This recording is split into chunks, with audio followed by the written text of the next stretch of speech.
माननीय सदस्यहरू, अब उक्त प्रस्तावका अर्का समर्थक माननीय खुशबु ओलीलाई प्रस्तावको समर्थन गर्न अनुमति दिन्छु। समय 5 मिनेट।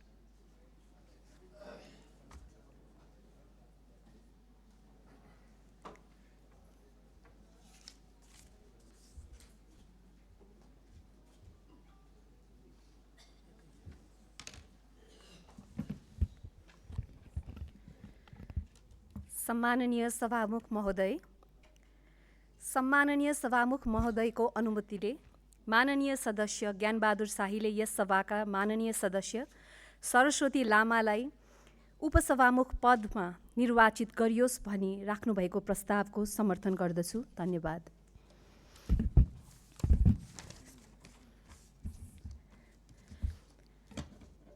सम्माननीय सभामुख महोदय, यस गरिमामय संसद, संविधान र सदनका नियमावलीहरूले मात्र टिकेको हुँदैन। यस गरिमामय संसद दलहरू बीचको विश्वास, समझदारी, प्रतिबद्धता र विशेष गरी जिम्मेवार राजनीतिक संस्कारमा टिकेको हुन्छ। सत्तारूढ दलसँगको संवादपछि उपसभामुख पदको सन्दर्भमा बनेको समझदारी अन्तिम घडीमा लत्याइयो। यस विषयले हामी दलहरू बीच विश्वास भन्ने कुरा कति सस्तो रहेछ भन्ने कुरा प्रस्ताइदिएको छ। दलहरू बीचको ट्रस्ट डेफिसिट संस्थागत हुँदै गएको छ। सम्माननीय सभामुख महोदय, हामीले हिजो दिएको उम्मेदवारी कुनै पदप्रतिको तृष्णा थिएन। यो यसै पनि प्रतिपक्षको अधिकार नै थियो र राष्ट्रिय स्वतन्त्र पार्टीसँगको समझदारीपछि नयाँ ऊर्जा र प्रतिपक्षमै रहेर भए पनि सहकार्यको सम्भावनामा सकारात्मक भएर राप्रपा अगाडि बढेको हो। यो संविधानले प्रतिपक्षलाई निहित गरेको पदको मात्र प्रश्न होइन सभामुख महोदय, यो राजनीतिक आचरण र विश्वसनीयताको पनि परीक्षण थियो, राजनीतिक संस्कारको पनि परीक्षण थियो, जसमा सत्तारूढ दलले आफूलाई असफल साबित गरेको छ।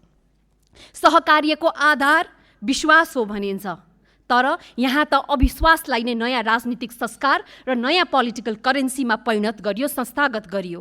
त्यसैले मेरो सिधा प्रश्न छ, राजनीतिक प्रतिबद्धता अब परिस्थिति अनुसार बदलिने अप्सन मात्र हो कि त्यसमा कुनै नैतिक राजनीतिक दायित्व पनि बाँकी छ? सम्माननीय सभामुख महोदय, राष्ट्रिय प्रजातन्त्र पार्टी बोलीको पक्का रहँदै आएको छ, तर राष्ट्रिय स्वतन्त्र पार्टीले उदाउँदै गरेको आफ्नो राजनीतिक इतिहासमा आफ्नै शब्द र प्रतिबद्धतामाथि विश्वास गरिहाल्न नसक्ने नजिर स्थापित गरेको छ। यसमा मलाई निकै दुःख लागेको छ। आजको प्रश्न पदको होइन, राजनीतिक आचरणको हो। सम्माननीय सभामुख महोदय, उहाँहरूको यस किसिमको अविश्वसनीय शैलीले राप्रपाको पार्टीको पनि विश्वसनीयतालाई समेत अनावश्यक रूपमा असर पुर्याउने काम भएको छ। यसलाई राप्रपाले भुलिदिनेछ, माफ गरिदिनेछ। सम्माननीय सभामुख महोदय, तर यस्तो राजनीतिक संस्कार यो सदनमा कहिले पनि नदोहोरियोस्। म एउटा अनुरोध आज सम्माननीय सभामुख महोदय गर्न चाहन्छु। एउटा यो लोगो जस्तै अर्को पनि लोगो बनाउनु पर्ने देखियो। नयाँ र पुरानो को हो भन्ने चिनाउने लोगो। सम्माननीय सभामुख महोदय, यसै सदनभित्रका प्रतिपक्षका नेताहरूले आफ्ना सामाजिक सञ्जालमा यो चुनाव हुनुभन्दा केही दिन अगाडि लेख्नुभयो, हामी पनि उम्मेदवारी दिन्छौँ, हेरौँ नयाँले नयाँलाई साथ दिन्छ कि पुरानालाई। अब मलाई बताइदिनुहोस् सम्माननीय सभामुख महोदय, म नयाँ हो कि म पुरानो हो? म अघिल्लो निर्वाचनमा पनि यहाँ धेरै साथीहरूसँगै थिएँ, यो निर्वाचनमा पनि छु। म नयाँ हो कि पुरानो हो त? हिजो हामीले जुन राजनीतिक संस्कार, सिन्डिकेटको राजनीतिक संस्कारको विरोध गरेर यो नयाँ युगमा प्रवेश गर्दा गर्दै के आज यो सदनले फेरि पनि नयाँको सिन्डिकेट स्थापित गर्न खोजेको हो भने हामीलाई लोगो बनाइदिनुहोस्।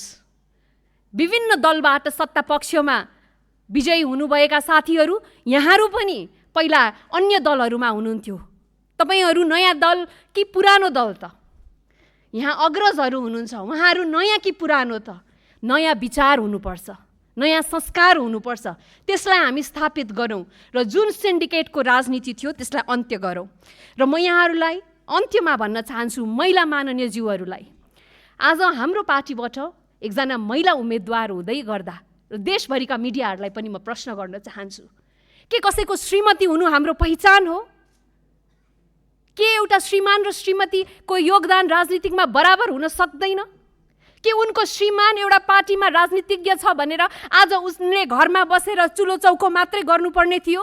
के को लागि यो परिवर्तन गर्नुभयो? यदि तपाईँहरूले एउटा महिलालाई स्वीकार गर्न सक्नुहुन्न राजनीतिज्ञको रूपमा भने यसको म जवाफ यो सम्मानित संसदबाट चाहन्छु। त्यसैले म यहाँहरूलाई भन्न आफ्नो चाहन्छु। भनाइ छुट्याउनुहोस्। हुन्छ सम्मान्य सभामुख महोदय, म अन्त्यमा छु। र यो सदन युवाको ऊर्जाले मात्रै चल्दैन, अग्रजको अनुभव पनि चाहिन्छ।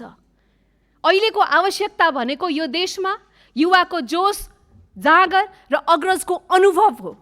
त्यसैले यो सदनमा हामी युवा मात्रै भनेर पनि हुँदैन। अबको संस्कार भनेको यो देशमा इमान्दारको जगमा गर्ने राजनीतिक संस्कारको आवश्यकता छ। र अझै पनि म भन्छु, हामी प्रतिपक्षमा भए पनि सत्ता पक्षसँग सहकार्य र समन्वय गर्छौँ, तर यहाँको राजनीतिको जग नयाँ पुरानो युवा अग्रज होइन, इमानको जगमा गरियोस्। धन्यवाद।